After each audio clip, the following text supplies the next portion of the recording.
Les inondations un an après, le bilan 20 morts et une 21e personne, une dame âgée retrouvée décédée d'un arrêt cardiaque.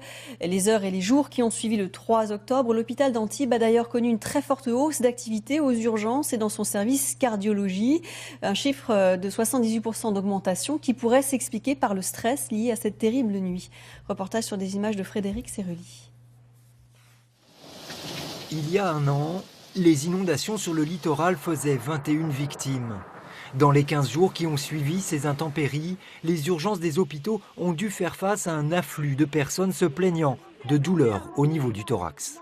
Il y avait une forte augmentation des consultations pour motif de douleurs thoraciques aux urgences, très forte, de l'ordre de 45% d'augmentation, et qu'en hospitalisation, on notait une augmentation très importante de 78% des patients hospitalisés pour début d'infarctus.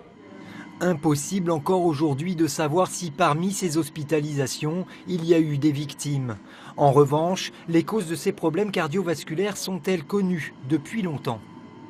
Le stress aigu est connu pour déstabiliser le cœur et notamment les artères coronaires et déstabiliser les plaques qui sont jusque-là très stables et qui n'ont jamais fait parler d'elles, mais elles peuvent tout à fait déstabiliser à l'occasion d'un gros stress aigu, c'est quelque chose de connu, et qui est vérifié cette fois-ci, qui est vérifié sur la population de la Côte d'Azur.